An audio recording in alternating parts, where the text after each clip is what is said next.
I don't know what to say, really. 3 minutes to the biggest battle of our professional lives. All comes down to today.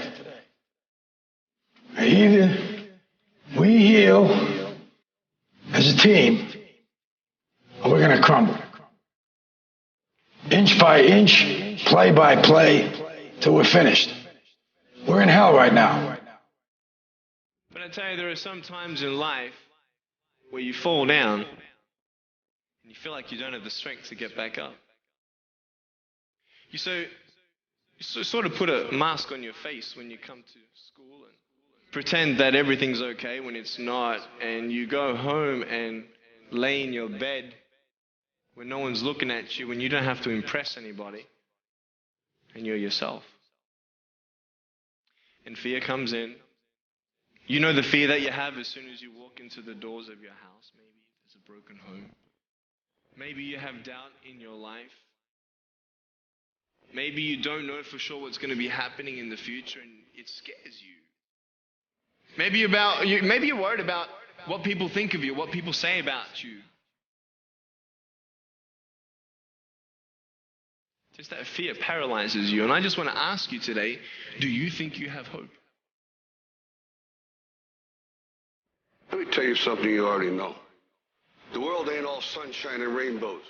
It's a very mean and nasty place, and I don't care how tough you are, it will beat you to your knees and keep you there permanently if you let it. You, me, or nobody is going to hit as hard as life. But it ain't about how hard you hit. It's about how hard you can get hit and keep moving forward. How much you can take and keep moving forward. That's how winning is done. Pain is temporary. It may last for a minute, or an hour, or a day, or even a year.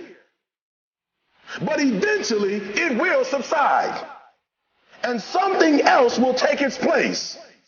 If I quit, however, it will last forever. I'm down here, face down, and I have no arms, no legs. It should be impossible for me to get back up. It should be impossible for me to get back up, but it's not.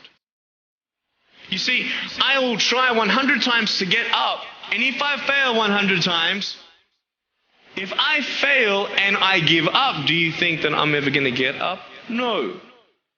But if I fail, I try again, and again, and again.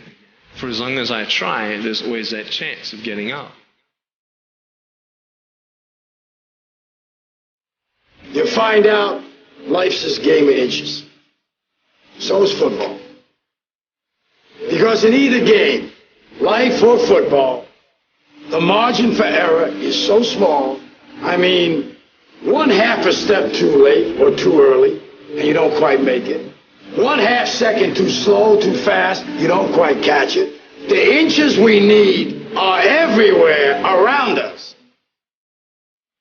Now, if you know what you're worth, now go out and get what you're worth. But you got to be willing to take the hits and not pointing fingers saying you ain't where you want to be because of him or her or anybody. Cowards do that, and that ain't you. You're better than that.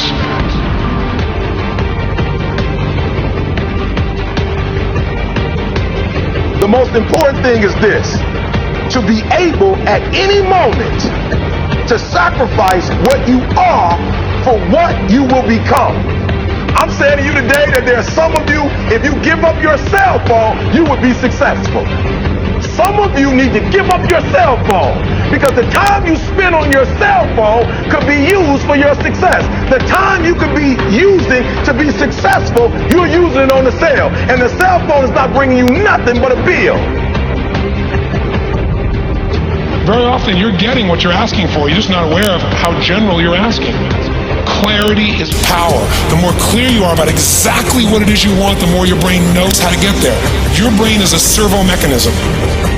If you don't know exactly what you want, or you let yourself get beyond that into something general, you're not going to achieve it. Clarity is power. You got to know the specific result you're after. What do you want? If you can't answer that question right now in your personal life, in your body, in your relationships, in your finances, in your spirituality, then you're not going to be as fulfilled as you want to be. See, it's easy to be on the bottom. It doesn't take any effort to be a loser. It doesn't take any motivation, any drive in order to stay down there on a low level. But it calls on everything in you, ladies and gentlemen. You have to harness your will to say, I'm going to challenge myself. Sometimes I have to pull myself out of bed and say, come on, Les. Things I know I should do, I don't do. Things I shouldn't do, I do. I found that the biggest enemy you have to deal with is yourself. Let no man forget how menacing we are. We are lions. Immortality. Don't tell me what I can't do. Of course, it was impossible to connect the dots looking forward when I was in college, but it was very, very clear looking backwards 10 years later. Again, you can't connect the dots looking forward. You can only connect them looking backwards. So you have to trust that the dots will somehow connect in your future. You have to trust in something, your gut, destiny, life, karma, whatever. Because believing that the dots will connect down the road will give you the confidence to follow your heart, even when it leads you off the well-worn path. And that will make all the difference. I'm gonna show you how great I am.